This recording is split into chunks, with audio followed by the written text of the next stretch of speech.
Hang on. And there you go. We are on. Yep.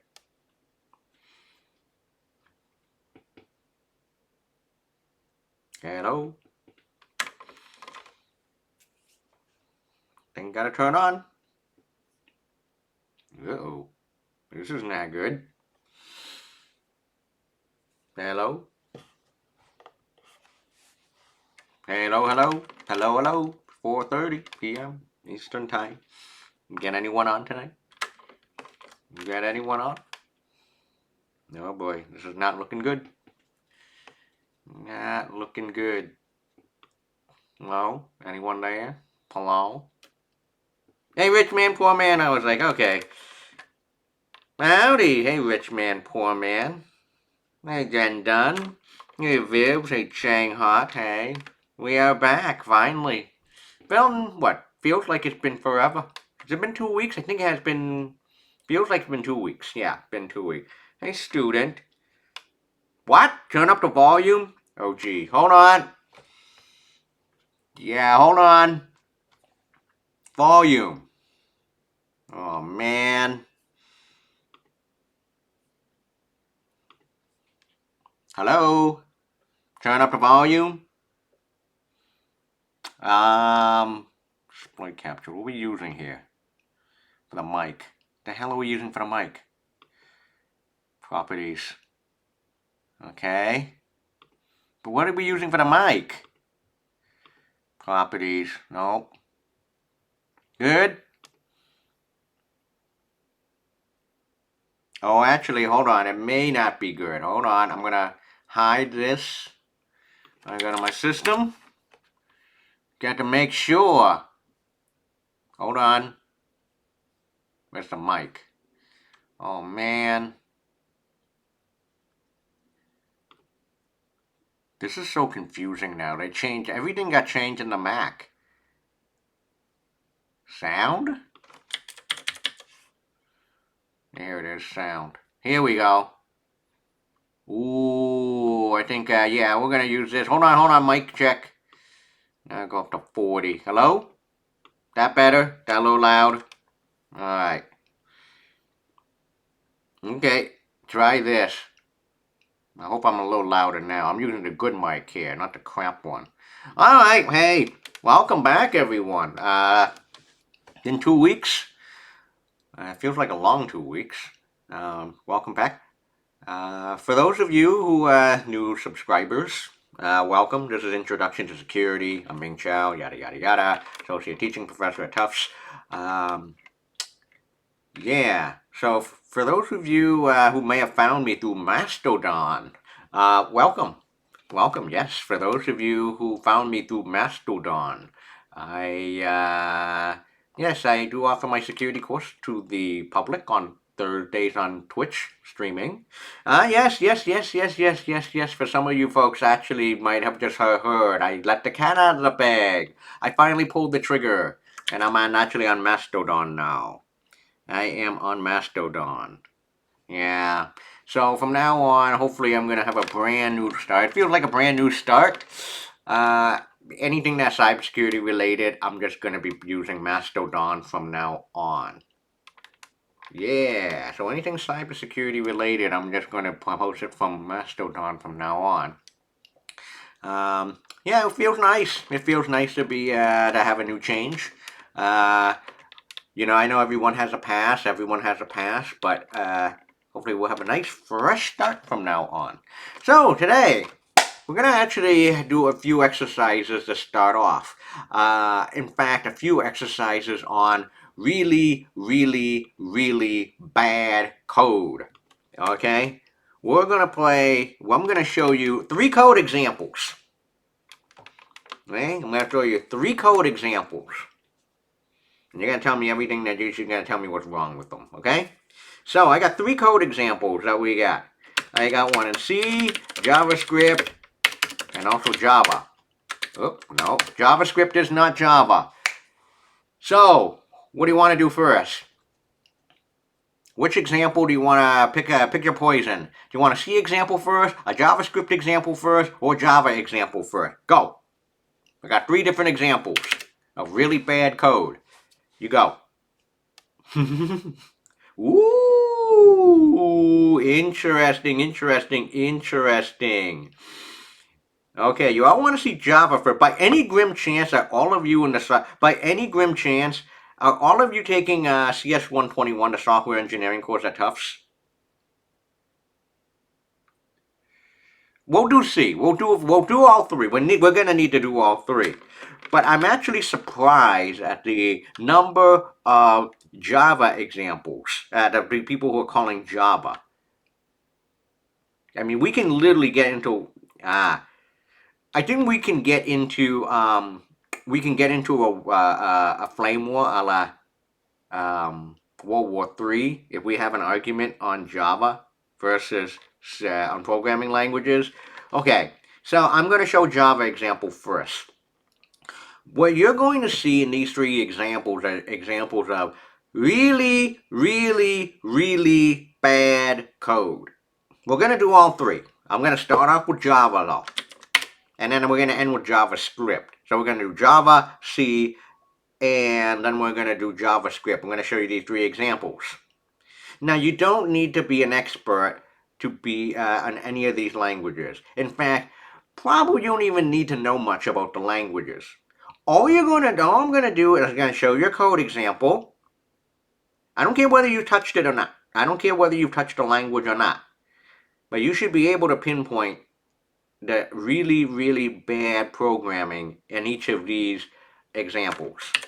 I'm going to start off with Java. The example I'm going to show is this. You ready? Ironically, since I started Mastodon, here it is. Fits on 1 page. Get out. I don't want to see this message. Here you go. Here is your first example. Here is your very first example. This is a piece of code from Java. You tell me everything that is wrong with it.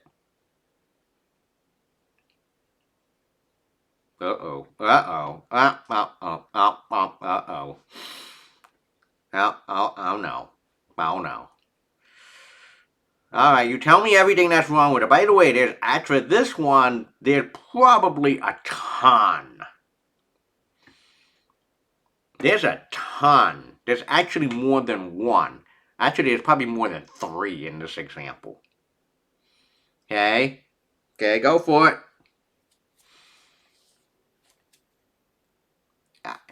So whoever said Java was cringe, oh yeah, this is an example of cringe. Oh. Oh, Nick Bar. Oh, Nick Bar actually. Yep. Okay, go on. There's a lot more than that. So, for your interest, I'm gonna let you everyone flame away. I'm gonna let everyone flame away, and you tell me everything that is wrong with this. Nothing is hashed.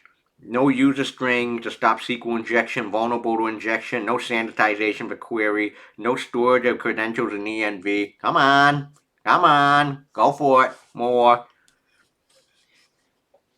I actually think, here's the thing, if for those of you who are looking for cybersecurity internship or full-time positions, this is actually the style of interview question that you can get. You can actually get this style of interview. They're not going to ask you to, like, unless you're doing software engineering, they ask you to code or do on a whiteboard. Cybersecurity, especially for things like application security, they give you a piece of code and you tell me what's wrong with it. Come on, there's a couple more. Anyone else want to chime in? Believe it or not, this one has quite a few vulnerabilities.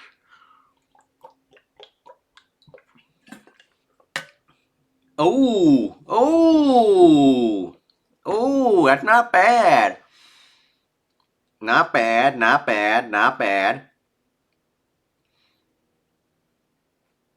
Okay.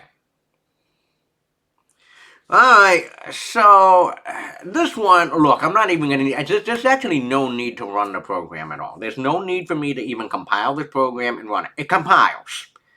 It actually does compile. It does compile.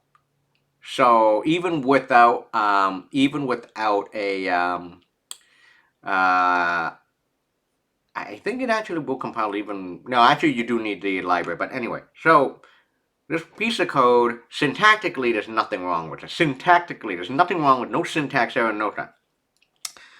That is not a long shot, and done. Not a long shot.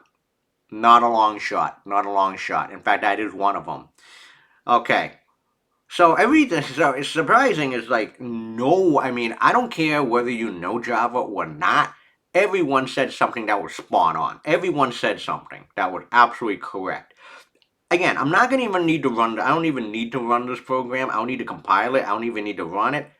And you can all just eyeball the vulnerabilities. So start at the very top. Um, the first one, and Dunn's like, oh, I see your login information. Look, see, even Mr. C. Pinky said hard coded credentials. I mean, this was hard coded credentials right here. I mean, that's a big no no. First of all, you have a hard coded credential. You see the username and you see the password. Here it is. It's hard coded. This is just a 5 alarm fire. This is a 5 alarm fire. I mean, this one is like you got to be real stupid not to. You got to be real stupid to do this. Okay. Um, Nick Barr said, to follow up. Although I didn't really want to, we want to get into pinpointing like how to fix these problems. If you want to fix this problem, I mean, the way you solve this problem is, well, first of all, don't hard code credentials. Store all username, password, and even URLs in the environment variables on your system. So lines number 4 and 5, glaring problem. There's actually another glaring problem with line number 4 and 5 as well. It's not just hard-coded credential. There's another one. There's a 1A of a problem. There's a 1A of a problem. Does anyone know what that one is actually in line number 4? There's another big serious problem. Yeah, there's hard-coded credential, but there's something else. Look at the username. Look at the username. It's root. So this is also crazy. If you're the root user for anything, any system, any application, you're the super user. You have your super user. You're the administrator. You can do whatever you want. What I just did it here in this code example is, if you do something like this, it's not only did you hard code the password, the credential, but you hard code the credential for the super user, who had access to everything. That also includes creating and deleting databases as well. If you've ever worked with database systems before, actually any system, I don't care whether it's a database system or any system, even like think of like your Mac OS. There is like even systems like Mac OS, there's no root user anymore. Modern Linux system basically has gotten to abolish the root user. Recent versions of Kali Linux abolished the root user. So root users are going away. I mean, you do have sudo, but look, a lot of systems still out there have a super user, or admin, have an administrator. Anything that you do, you always want to create a separate user that is not root and give that user only the permissions that it needs. This principle is also called the principle of least privilege. The principle of least privilege in cybersecurity is this: give the user the least amount of privileges to do the job. Because if someone root privileges, they're gonna abuse it. Think of it this way. I mean, imagine every student got root user access to like your student information services or the ToughCS server. That's not good. Okay? So, there are two problems here. One, there's a root user, which you never should have, and two, there's a hard-coded credential. Yep. The second 5-alarm problem is here. The second 5-alarm problem is line number 13. You have a SQL statement here that actually is based on string concatenation and is based on string concatenation with args0, which is the user, whatever the user input is. So you have two problems really here. Number one, there's no guarantee. Well, first of all, arg0, the user input argument, the first user input argument is not sanitized. The second problem is this is basically SQL injection galore in line number 13. This is going to cause SQL injection. No ifs, buts, and thens about this. The way you actually remove this problem, to solve this problem, is to use prepared statements. Prepared statement, which Java has. I didn't do that. I just did the straight mixed code and user input together, and here we are. We have SQL injection galore. That's problem number 2. There's actually a third problem and a fourth problem and a fifth problem I see as well too. What the hell is it? Where did he? I know that someone actually wrote it. Error message can print give info to attackers. The good news is I did catch the exception here, but that may not do the job. Number 4, okay, who was it? Nick Endon, the long shot. Line number 1, import java.sql.star. Why? Why is that a problem?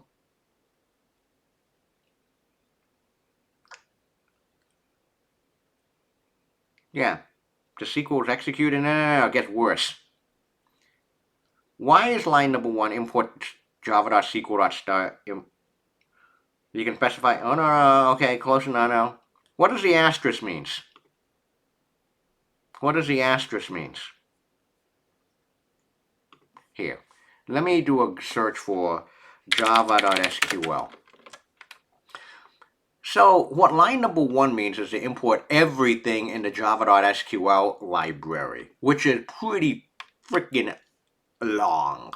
I mean everything. The thing is this imports everything. So Endon, Rich Man, Poor Man, Fan, Chang, Hot 6, everything mean we'll get to this later. This is a code quality problem. You basically import the entire library. That means you're gonna import stuff that you don't even need as well too. So at the end, your program can balloon pretty big. You could have some performance issues as well too if you just import everything. If you import everything from the java.sql library, only import the stuff that you need. Okay, code quality. There's also another problem that I don't think a lot of you folks have actually written programs that actually open up databases before. But another problem with this program, another issue is this. I'll give you a hint. You ever write a program that opens up a file? When you open up a file, you also have to what? Let's say you write a C program or a Python program that opens up a text file. When you open up a text file for reading and or writing, you have to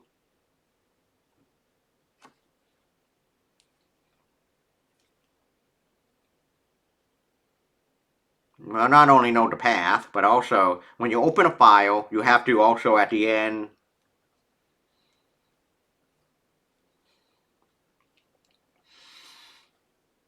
close it. Yep, and done said it. You have to close it.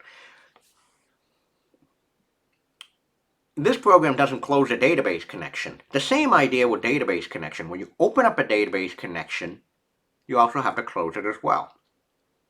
So I remember when I was working in operations at Harvard for 10 years, and we used Java for a backend, and there would be intermittent crashes in the apps that I wrote on the web app that I wrote.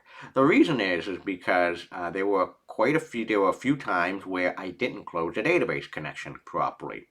So if 200 people use the app, that will open up 200 connections. The thing is that a server can only take up so many connections, and then else it'll say, nope, sorry, we can't open up another database connection, and of course the web app will fail. So, yeah, you can see when you don't close a database connection, you just leave a resource open. It feels like a memory leak, which essentially it is, a memory leak. So when you open up a database connection, like when you open up a file, you have to close it as well too. This didn't close the database connection. Okay, so there were just at least four issues with this piece of Java code. The two being the 5 alarm fires are number one, the hard coded credentials, and two, not sanitizing user input. Then you get into SQL injection. Okay, so also another interesting thing is we didn't even need to run the program in order to pick out to identify what's wrong with this piece of code. Okay. I'm going to get to that point a little bit later, and that's an important point to keep in mind. All right, so we're done with this piece of code. We're done with this Java example. The next one, we'll look at the C example. All right, here we go. C example. Here is a piece of code that is written in C. It works, it compiles perfectly. No syntax errors. But there's a serious vulnerability here. Oof. What is it? This time, there's not just a series of them. This one, there's one really big one. There's a real big one here. There's a real big vulnerability here. Not good.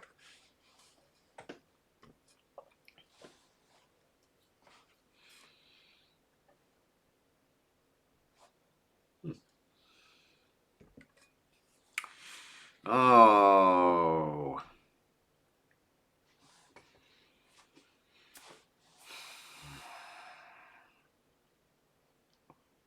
Actually, IIS Dover, what line number?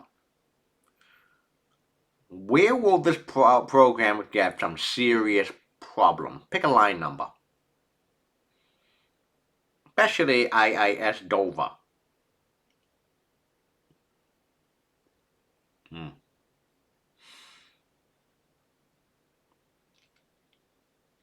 And Duns is 16. Okay. Okay. You don't need to be a C ninja of any sort. Oh, God. All right. So, this example, I also, I am just showing you the code. I'm just showing you the code, and I'm not even running it. But even without even running it, you can find out, you can pinpoint the vulnerability just like that. Okay, I want to answer Rich Man Poor Man's what happens if there is no argument given, i.e. no argv1. This time I'm going to run the program to actually so that you can see with your own eyes what happens. Okay, are you ready? Okay, by the way, how do you compile a program in C? How do you compile a program in C?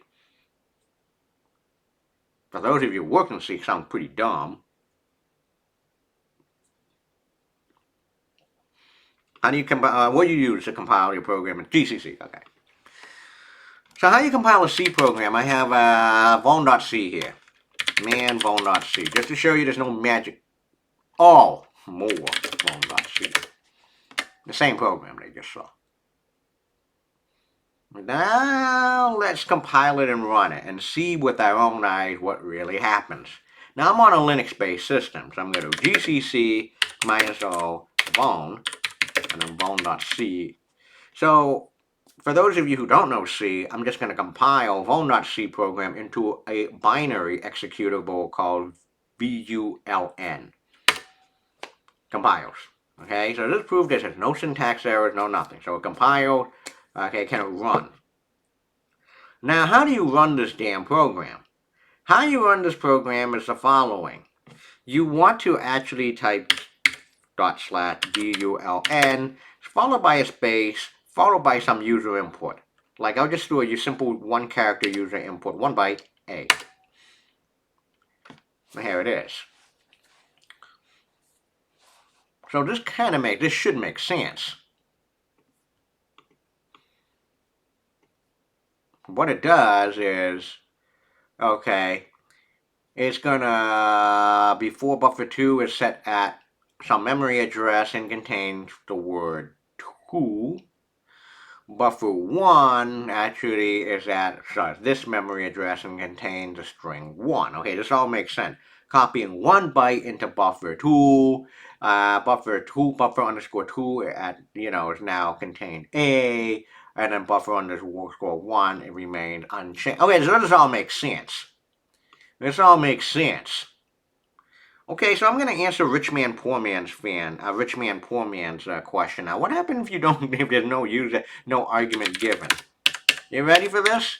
I'm going to do /phone, no user input, no argument given, and guess what happened? There you go. You got a problem here. That's not good. Not good. Once you get a seg fault, not good. But here's where things get real bad. Okay? So you also know that the value is also 5. argv1 is the first argument. So argv1 is the argv1 is going to be hold on. argv1 line 15 is going to be the second argument, which means argv0 is always the name of the program. So argv1 would be my first input. Yeah. Thanks, I asked over. Okay. So here we go. We're just going to put A. You ready? Why about I do 2 ways? So far, so good. 2 ways is fine. 3 bytes. 4 bytes. 5 bytes. 6 bytes. 7 bytes. Not bad. So far, so good. But you have to remember that the size of the buffer, buffer underscore 1 and buffer underscore 2, are both 8. Now, this is where things get real interesting. What happened if I added an 8th A in here? So now it's 8 bytes. What the fuck? 9, 10, 11, 12, 13, 14. Uh-oh. Uh-oh. Uh-oh. Uh-oh. Uh-oh. Things are really messed up now. This is not good. Boom. Boom. See a problem? Now, this is one topic I no longer cover in the security class, but it's an important one. I'm going to just mention it on the air. Anyone know what the formal name of this vulnerability is? It's a formal name for this vulnerability.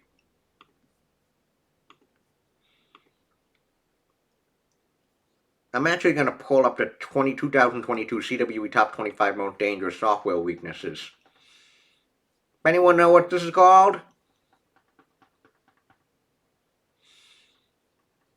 Get better.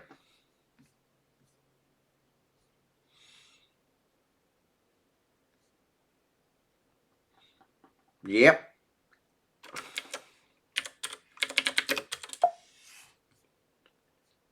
But yeah, okay, let's take a look at the number 1 CWE 787 out of bounds write. This is also known as buffer overflow. The software write past the end or the beginning of an intended buffer. Typically, okay, this is what you call out of bounds write, or you can do out of bounds reads. Or if you want to actually call this, it's called buffer overflow. Typically, this can result in corruption of data, a crash, or code execution.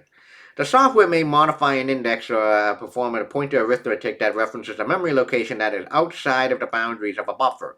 The subsequent write operation that produces undefined or unexpected result.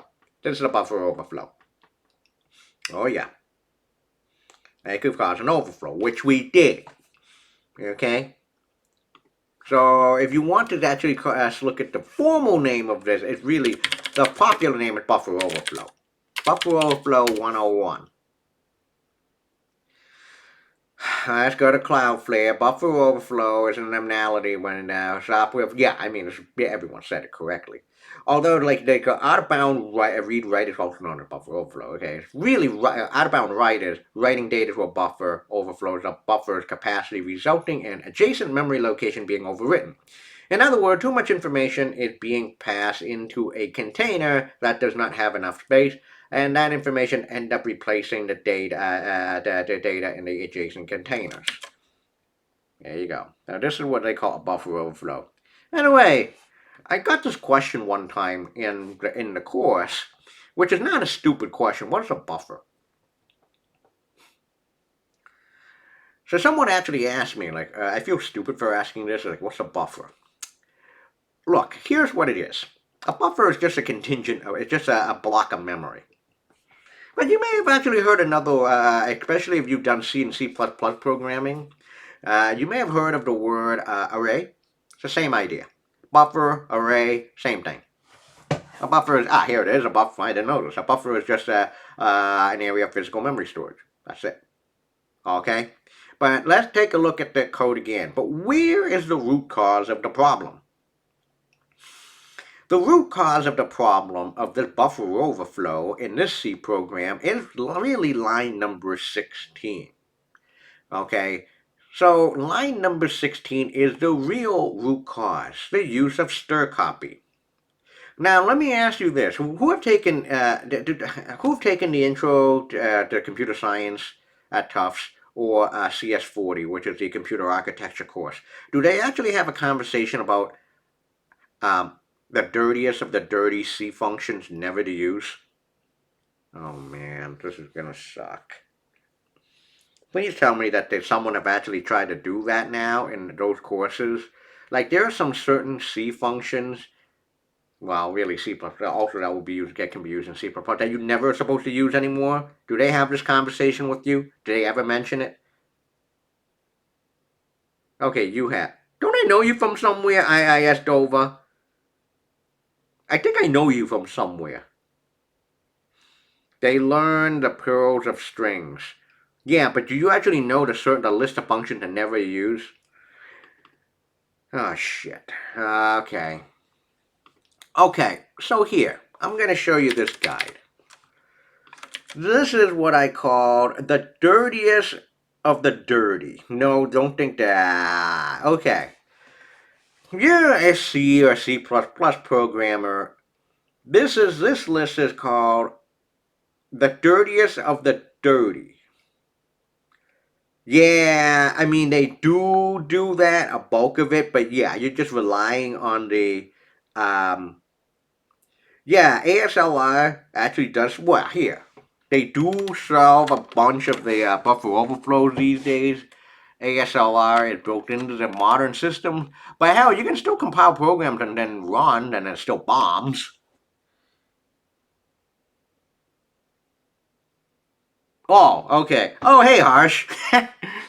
I'm like, oh, hey, man. I thought you were a working. I thought you were one of those professional cybersecurity friends that we got. Here. This is a guy. This is what you call the dirtiest of the dirty. And let me explain. Most vulnerabilities in C are related to buffer overflows and string manipulation. In most cases, this will result in a segmentation fault, which you have seen. Why is there a fly in the house? Which can specifically craft malicious input values adapted to the architecture environment that could yield arbitrary code execution. You'll find a list of these common errors and suggested fixes and solution. Anyone ever use get_s? The get_s function does not have a check for buffer length and always result in a vulnerability. There you go. Mitigation, prefer using fgets. Ha! Yeah, so the answer to S message, I mean, this is the reason why I don't teach buffer overflow anymore, because, yeah, generally speaking, a lot of ASLR actually solve a lot of problems. Exploitation also makes exploitation really hard. I mean, if I was teaching this course in 2006, 2007, okay, fine, I would emphasize on buffer overflow. Here it is, stir copy.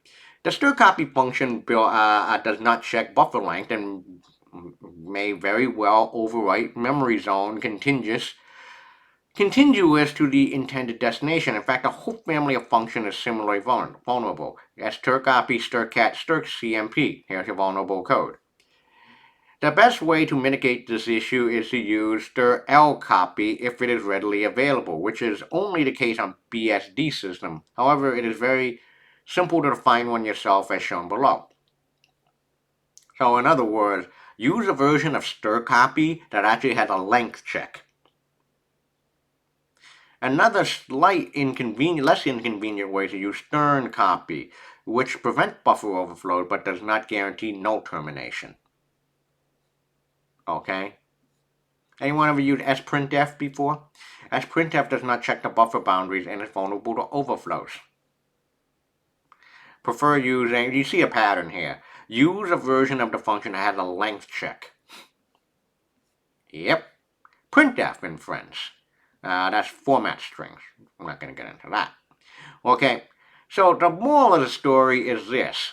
The moral of the story is use a version, if you're doing C and C or C++ programming, use a version of like a function like strcopy. Strcopy is one of the worst. Make sure you use a version of strcopy to have a length check. This also begs the question, and I know, who's a Java buff here? Anyone here that really like Java buff? If you want to get into a flame war, and I have gotten into a flame war before, this is the reason why people have argued, like, oh yeah, this is the reason why Java is a lot safer than C and C++, because at least almost everything in Java has a length check. Like if you try to actually do like out of bound read or out of bound write in Java, you'll get an error. It will just quit right away. Okay? So strcopy, no bueno. Doesn't have a length check. Okay? So you want to be using strlcopy or strncopy with the length check. You're throwing an extra argument in there, which is actually the length check. Alright? Alright. So that's a C example. I've done my spiel on dirtiest of the dirty. That one I had, the C program, I actually had to run. I would like to run because I like to have you see with your own eyes what happens. I'm going to also do it for this one. Here's a JavaScript code example. You tell me what the vulnerability is. Here it is. This is a Node.js JavaScript example. That's a server. You tell me what's wrong with it. What it is this is a server. It's going to run on port 3000. It's going to run fine. What's the problem?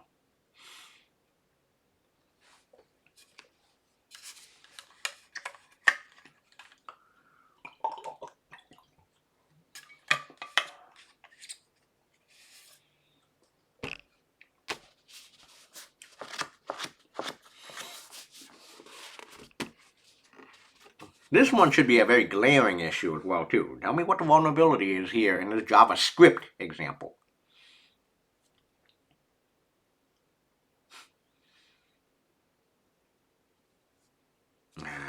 Hey! JavaScript eval. Every programming language has an eval function. Eval! What the hell is eval? Eval. Executing JavaScript from a string is an enormous security risk. It is far too easy for a bad actor to run arbitrary code when you run eval. Never use eval below. The eval, what it does is evaluate JavaScript code represented as a string and returns its completion value. The source is parsed as a script. So it executes a string as JavaScript. So never use eval. See below. Eval is a dangerous function which executes the code and is passed with the privileges of the caller. You run eval with a string that could be, well, here it is. Oh, you want? Oh, really? Console.log seems like it's giving a lot of user info. It could. Okay, we'll do that. So really, the moral of the story is a pretty simple one. Eval is evil. You want to see? All right. Just for Harsh's benefit and knowledge, let me run this. Where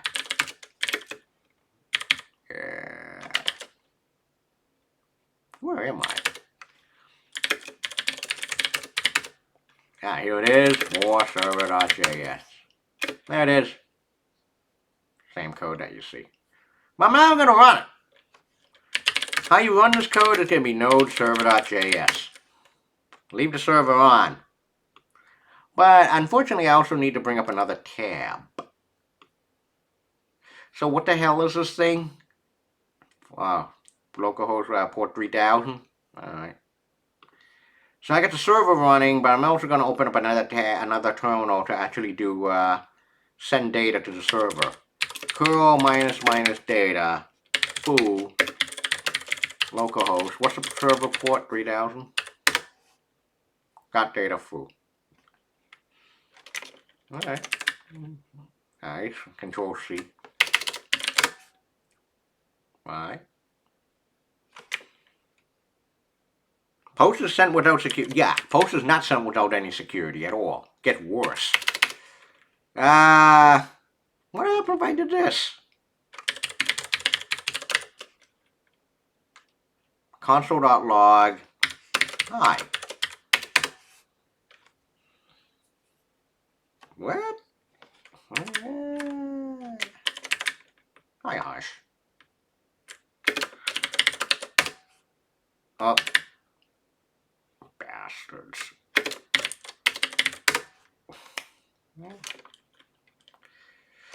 Hey, wait a minute. This is really cool.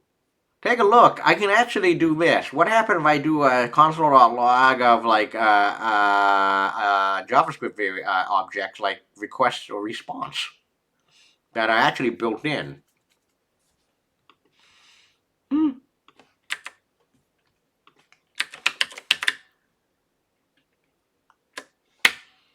Console.log request. You want to see a lot of information, Hush? Boo! This is the entire. Oh shit! You can even see user agent. Look at that. Look at all that. Oh, that's a lot of information stored in the request object. IP addresses, everything. Wow. How about this? Can I do the same thing with response? Yeah. Alright, let's crash the server. Let's turn the damn thing off. How do you crash the server? Actually, how do I crash the server? Node.js. How do I exit? How to exit in Node.js. Here it is. What's the command used as the user exit? Here it is. Calling the global processes object exit. Okay. There you go. Yeah, the server's still running. Hey, oh shit. Hey, what? Yep. Console.log. How about if I just do process? Oh, what the fuck? Oh, there's a typo. There it is. A process exit. Look at that. Oh my god. Yeah, in my home. Actually, my whole environment variable got spit out. Okay, that's a new one to me. All right, that's it. Now you do process.exit, console.log. Actually, no. Why don't I do process? Execute process.exit like that.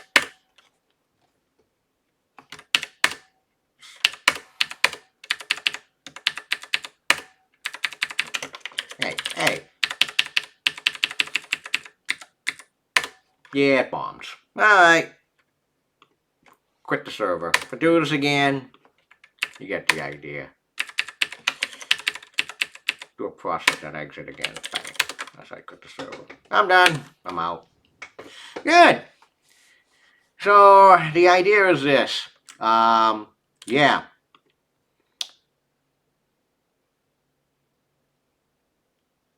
I just quit a server. That's how you bombed it.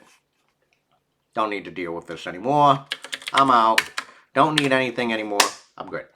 So, here we are. I did 3 code examples. The first one in Java, the second one in Java and in C, and the third one in JavaScript.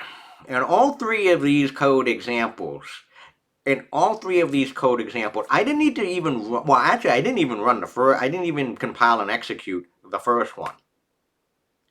The Java example, and you pinpointed the vulnerabilities just like that.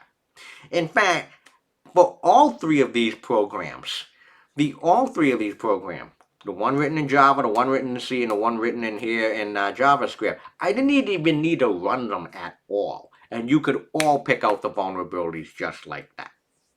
Okay?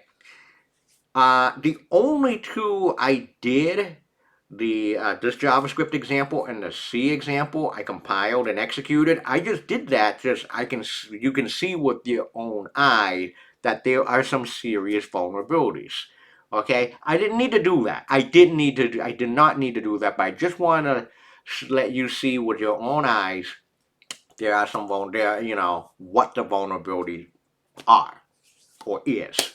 Okay, but this is an important point I want to make. Okay, and this leads up to the real big idea of today, and that is the idea of analysis. There are software programs out there that can help analyze your your code for vulnerabilities. I repeat, okay, there are programs out there, software, that can actually scan your code, that can actually identify vulnerabilities in your code, with or without even running it. And this is the idea of analysis, software analysis, okay? So there are 2 types of analysis. I'm going to bring up a new text file. Okay, there are 2 types of analysis. One is called static analysis, and the other one is called dynamic analysis. Both static and dynamic analysis will identify issues, vulnerabilities with your source code. But they both do it in a very different way. Okay, in a very different way. Let me start off with static analysis first. What's the primary difference? My favorite is static analysis. Static analysis, okay? No execution.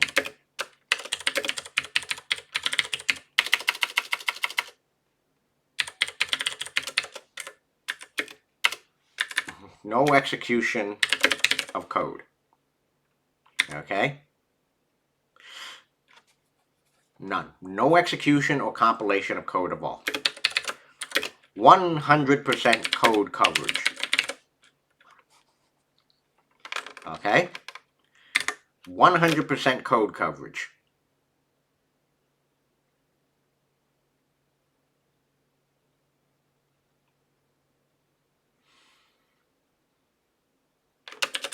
I do examples. I do a few examples of this, but there's another one here. Another one.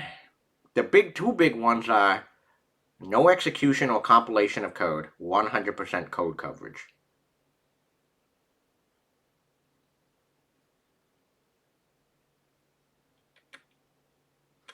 I think I'm missing something here, but that's okay.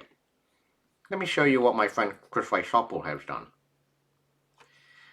This was done by Chris Weishaupt almost over a decade ago in my security class. Veracode. Veracode is a cybersecurity company that's headquartered in Burlington, Massachusetts. They've been a friend of ours for years. Chris Weishoppel is also known as Wild Pond. He testified in front of Congress in 1998 that he and his team, Loft Group, can shut down the internet in a matter of minutes.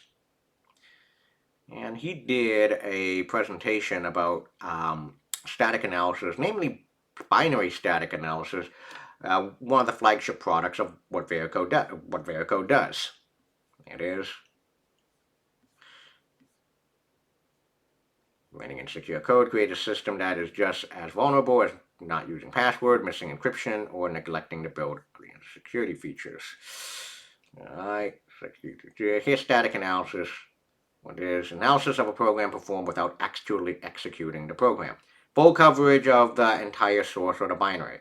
So you can actually get a, it will have full coverage of whether it's plain source code that I just showed you earlier, or binary, such as, for example, a compiled version of Grand Theft Auto. Okay? It is impossible to identify vulnerability based on system configuration that exists only in the deployment environment. Okay, I gotta put that down. Okay. Benefits of static analysis, check flaws in third library, yada yada yada yada. Okay. Does not identify issues at runtime or configuration.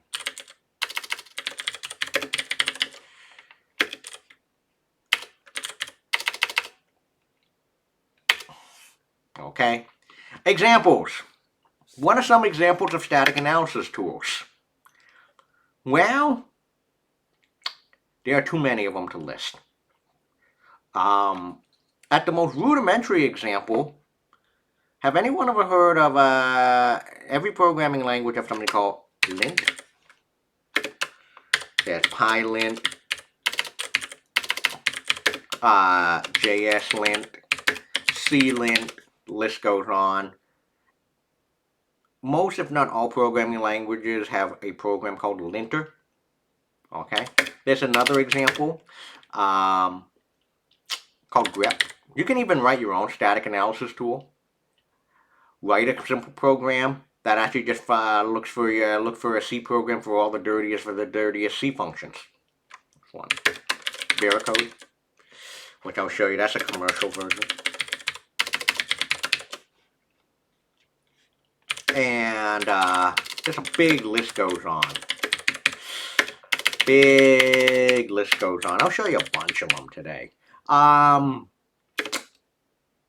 Who's taking CS 105 here?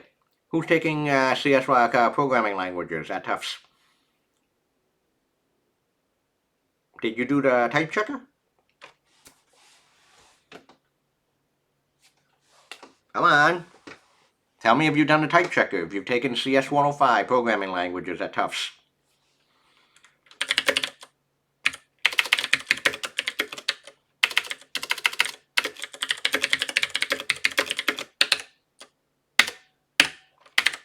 There. Okay. Whole list of lots and lots and lots and lots of static analysis tools out there. In fact, one of the messages I want to get across today is if you're going to be doing software development, whether you're a hobbyist or certainly in a professional level, got to use a static analysis tool of some sort for your work. Now you may be wondering, why is a type checker in CS 105 an example of a static analysis tool? I can give you just a simple example. So if you do web development, and I saw this with my own eyes for years, is if you're ever using the Google Maps API, the JavaScript API, latitude and longitude must be doubles. Must be doubles. Floating point numbers. The problem is, for years, and there's so many students that don't listen to this advice, is when you're storing, let's say, for example, you store latitude and longitude in a database as strings, and then you try to use that in a Google map, well, your Google map is not going to run at all. It's not going to load at all because latitude and longitude, and the documentation said latitude and longitude must be doubled or floating point numbers, not strings. So there's a type conflict there. Map doesn't work. Okay. So let me go through a list, give you some examples of static analysis tools. There's so many of them out there. Free, open source, and also commercial. List goes on. Linter. I got a fly. Stupid fly. Okay. JSLint. JSLint. There's an online version here.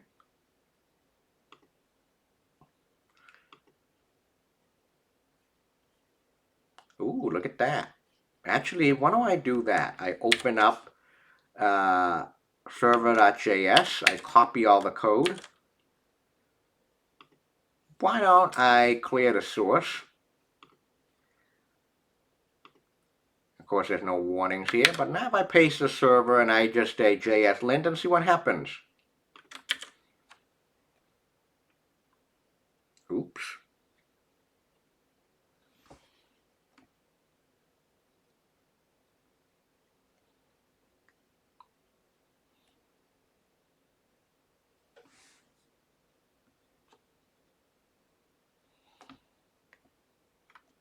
What the hell?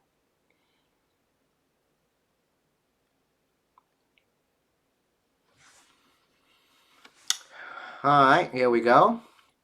A JSLint, the source code that I just copied and pasted into jslint.com. A lot of warnings here. The hell? A lot of warnings. Use tab, not spaces.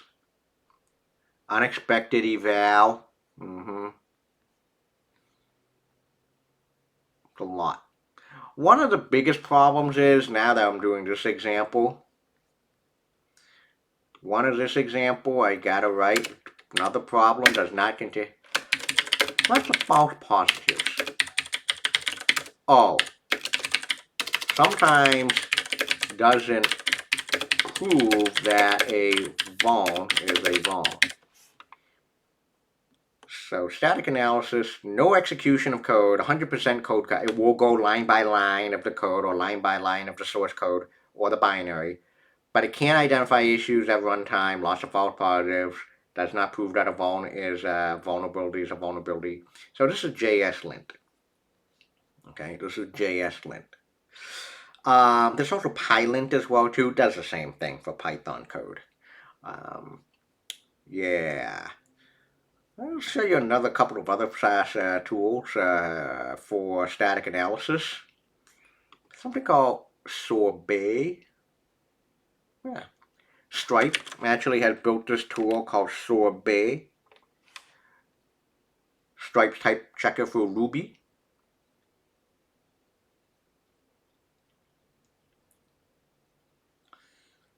I mean, look, if you're going to have millions of lines of code, which is pretty standard, pretty normal for a production environment, you can't go line by line. Okay.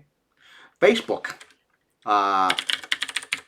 Infer static analysis is used for C, C++, Objective-C, and Java. Free and open source. No, I don't want. Okay. So Infer is a tool to detect bugs in Java, C, before it ships. Static analysis tool. Give you some, produce a list of potential bugs. Anyone can use Infer to intercept critical bugs before they ship to users. And, free and open source. Infer checks for null pointer exception, resource leak, annotation reachability, yada yada yada. Unfortunately, one of the things I just found out about Infer is it hasn't. I don't know if it's been supported recently. And again, massive layoffs. And I know that it doesn't build when you try to compile it. C check for null pointer dereferences, memory leak, coding convention, unavailable APIs. You can see a list of, you can see infer in action here. Okay. What else? Brakesman, if you're doing Ruby on Rails. Static analysis security tool. Brakesman, if you're doing like web apps using Ruby on Rails, is a good one. Commonly used. Okay. GitHub. GitHub actually has a lot of static analysis tools available now. This was a year or two ago. GitHub introduced code scanning for repository code scanning to find security vulnerabilities and errors in your code for your project. Yeah. So now this is all integrated into GitHub as well. Okay. The one static analysis tool I really want to show you, although I can't run it anymore because we no longer have access to it, is Veracode.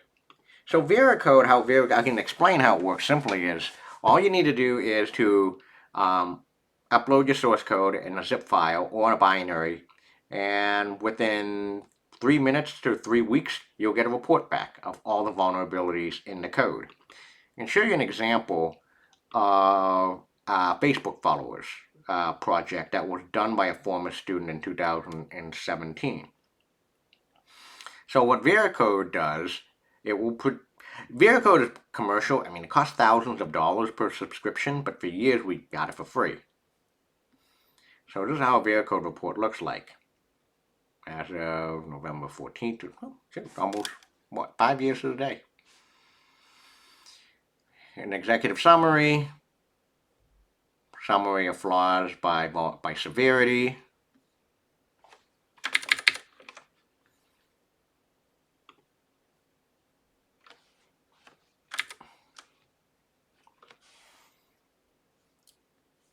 Action items.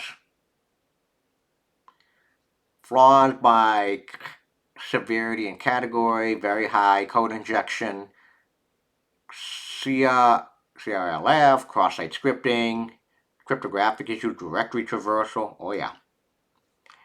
It will say, okay, here's a CWE ID, code injection, here's the description of code injection, CWE ID of code injection, and where the vulnerability was found. CWE ID, CWE ID. Yeah. So yeah, this was just a zip file that a former student just uploaded. It will say, okay, this is where the problem is. Oh, I didn't know that. Really? Directory traversal. Hold on. I'm getting excited now. Really? Yeah. So Veracode produces a very detailed report on like all the vulnerabilities are found. Back in the heydays, like I've had students that actually, use Veracode to analyze all of the capture the flag files. This was from last fall. They had a little different of a game.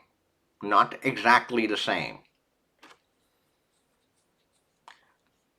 Oh, one tip for you, for students in my class, for the next lab, there is a way you can legally cheat on the 9th lab, which is, and you get extra credit too. So you get 10.1. So you do a static analysis scan of the app first, using any tool that you want. Use that report and pinpoint vulnerabilities. And use this report. So back in last year, students would actually just use this report and basically write up the risk table. If you're smart, you want to do a static analysis scan first of using whatever tool you can find. Then you use the result and you can build your risk table. Here it is. Code injection, SQL injection, code injection, credentials management, cross-site scripting, cryptographic issues. Oh, it's all here. CWE ID, Oh, there was an eval in that game, I remembered. SQL injections.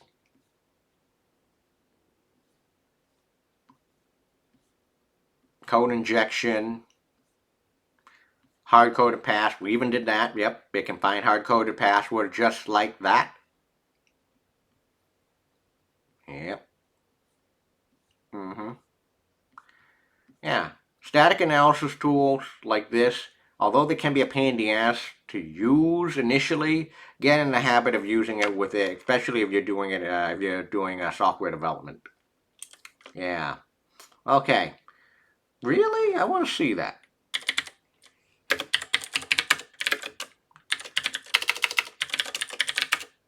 Okay. So GCC minus F analyzer.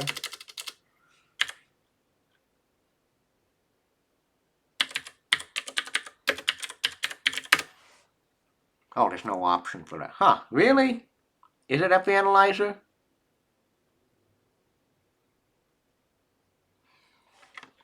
Hold on, this is an old version. Hold on.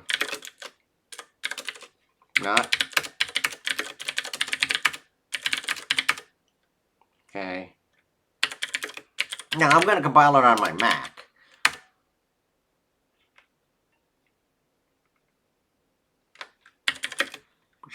So yeah, the compiler is a little bit different on my Mac.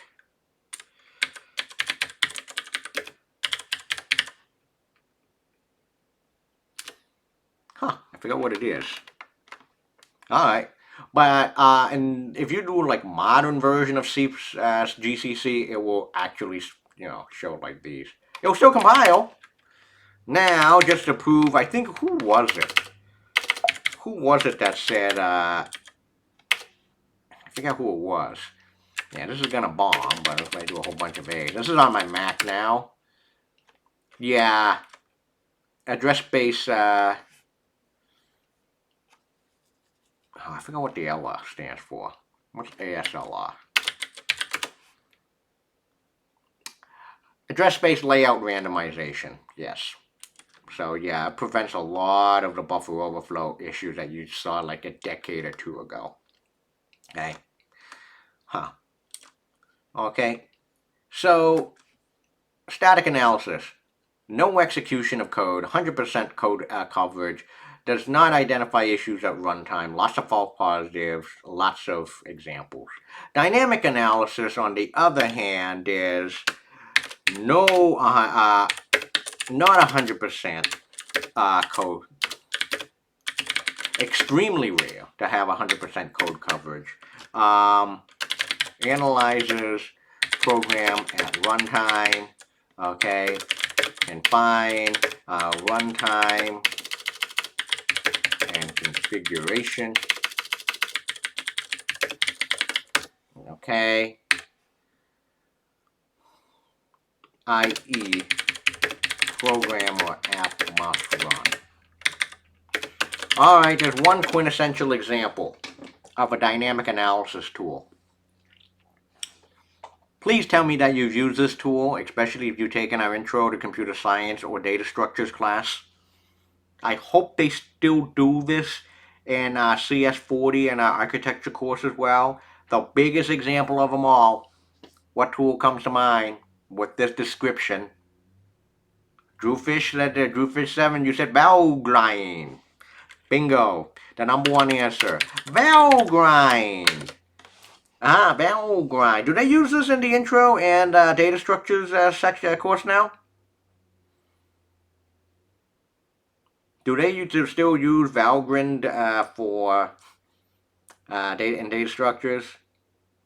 You know who was responsible for use? Okay, great. Good to hear. You know who's responsible for using Valgrind in 40 and in 15? You know the people behind that decision, right? Okay, so here's a little brief history.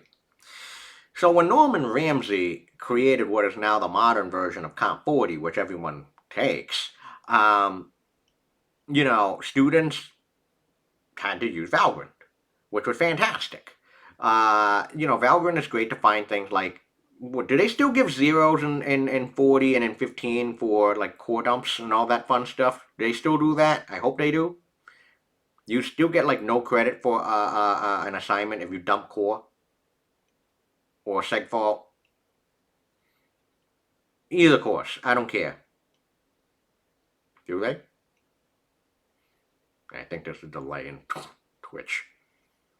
Please tell me the answer is yes.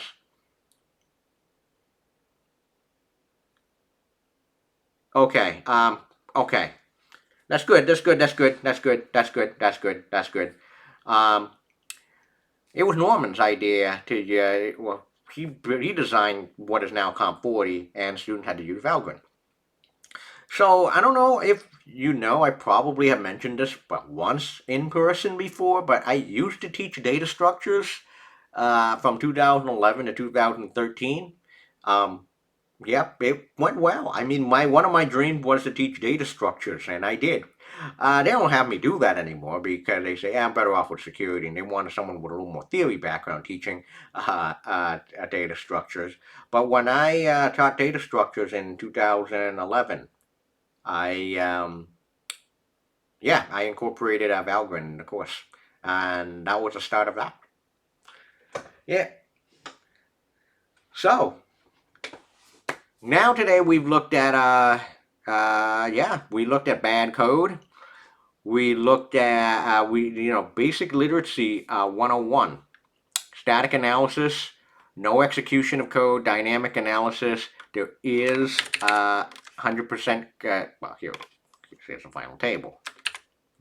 Yeah, here we go. Yeah. So again, if you're doing the second to last lab in the course, there is a way to just legally cheat in the lab, which is do a static analysis of the capture the flag game source code first, then build your table off your results. Yes, you can do that.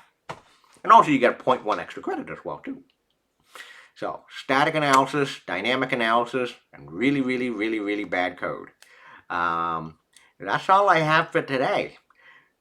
So, you may be wondering, yeah, that was it for. This is a really short topic.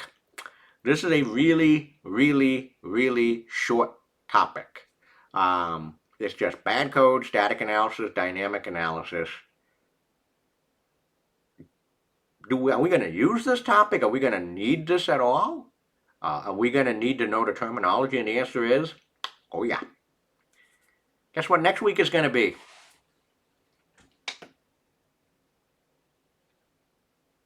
Next week, everything in this whole class leads to one final topic.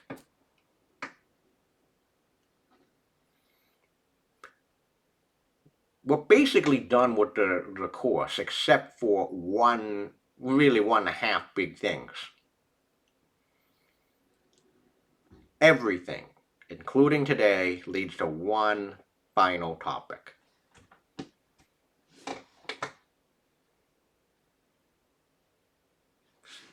Why are there bugs in this? Well, it's not even hot outside.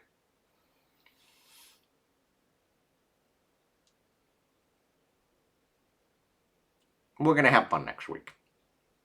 That's all, folks. That's all I got for today. Take care, folks.